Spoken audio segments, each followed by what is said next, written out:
নমস্কার বন্ধুরা, আজ আমরা চলে এসেছি পূর্ব বর্ধমানের চৌগ্রামের ঐতিহ্যবাহী কুলিন গ্রামে।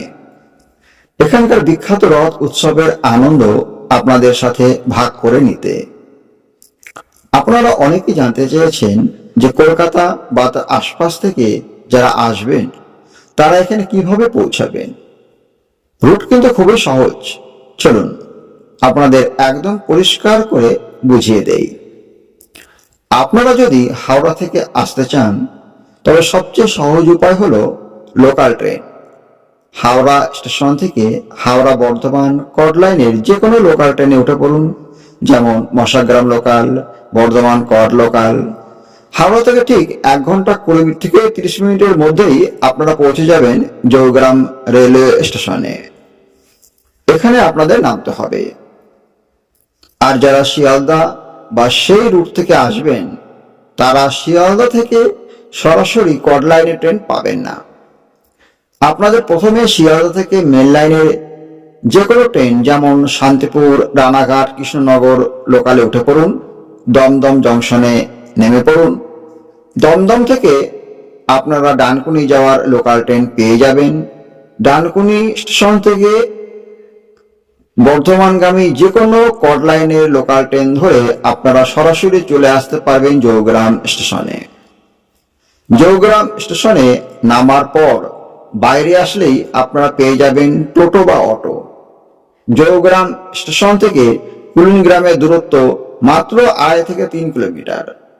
টোটো করে প্রকৃতির সুন্দর দৃশ্য দেখতে দেখতে বড়জোর 10 থেকে 15 মিনিটের মধ্যেই আপনারা পৌঁছে যাবেন কুলিন গ্রামের মূল উৎসব প্রাঙ্গণে, যেখানে এই ঐতিহাসিক রথযাত্রা উৎসব পালিত হচ্ছে।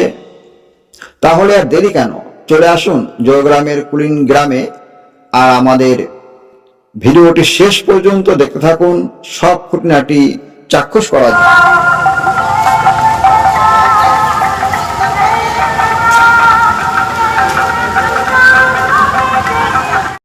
আধুনিকতার ছোঁয়ায় অনেক কিছুই বদলে গেছে, কিন্তু চৌগ্রাম ও কুলিন গ্রামের মানুষের মনে এই রথযাত্রার প্রাচীন ঐতিহ্য আজও অমলি। ইতিহাসের এই অমূল্য দলিলকে ছুঁয়ে দেখতে হলে রথের দিনগুলিতে আপনাদের আসতেই হবে বর্ধমানের এই প্রাচীন জনপদে।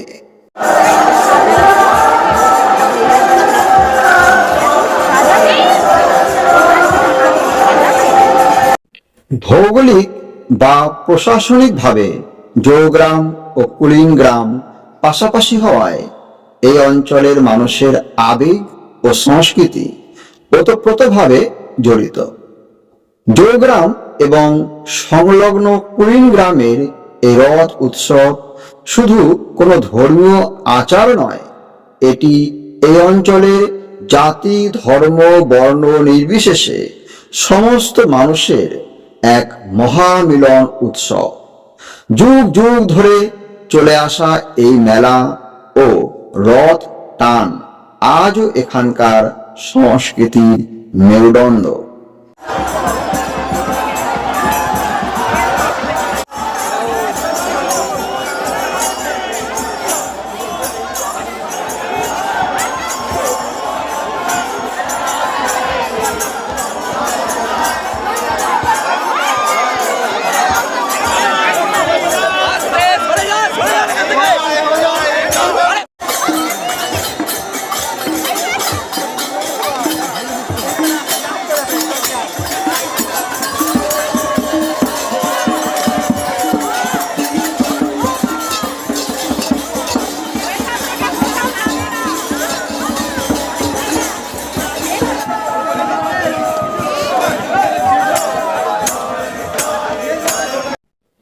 কুলিন গ্রামে মূল উপাস্য দেবতা হলেন মদনমোহন অর্থাৎ কৃষ্ণ। এখানে জগন্নাথ দেবের পাশাপাশি রাধাকৃষ্ণের বিগ্রহ রথে চড়েন। কুলিন গ্রামের রথের আরো একটি বৈশিষ্ট্য হলো এখানে জগন্নাথ, বলরাম এবং সুভদ্রার পাশাপাশি সাড়ম্বরে পুজো পান কুলিন গ্রামের রাজ পরিবারের আদি দেবতা গোপাল ও বা মদনমোহন জিউ, রাধাকৃষ্ণ এবং জগন্নাথ দেবের এই মিলন মেলা কুলিন গ্রামের রথযাত্রাকে বাকি সব জায়গার থেকে আলাদা করে তোলে।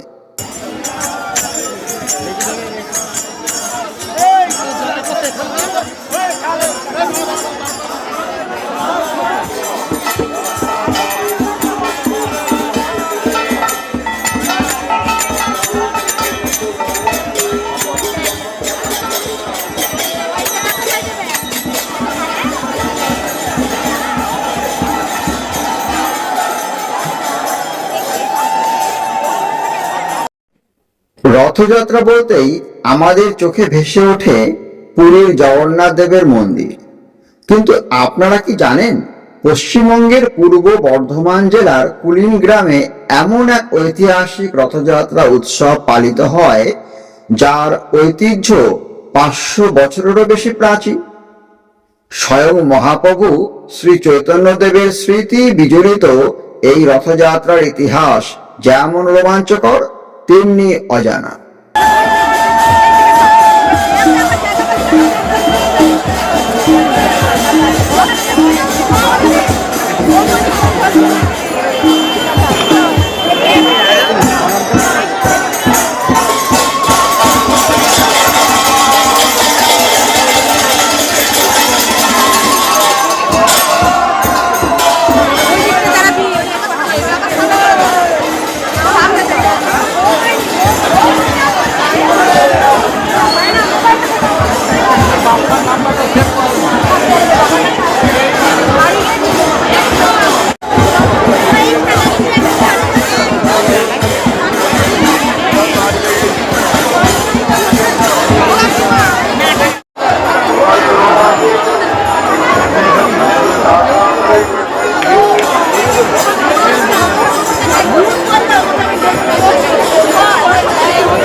কুলিন গ্রামের রথযাত্রার মূল ভিত্তি জড়িয়ে রয়েছে শ্রীকৃষ্ণ বিজয় কাব্যের রচয়িতা গুণরাজ খান তথা মালাধর বসুর পরিবারের সাথে।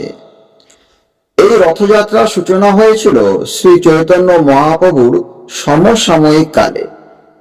কুলিন গ্রামের বিখ্যাত কবি মালাধর বসু, যাকে গৌড়ের সুলতান গুণরাজ খান উপাধি দিয়েছিলেন, তার বংশধরদের হাত ধরেই এই উৎসবের সূচনা। মহাপ্রভু শ্রী চৈতন্যদেব নিজে কুলিন গ্রামের ভক্তদের অত্যন্ত ভালোবাসতেন এবং এই গ্রামের রথযাত্রার সাথে তার আত্মিক টান ছিল।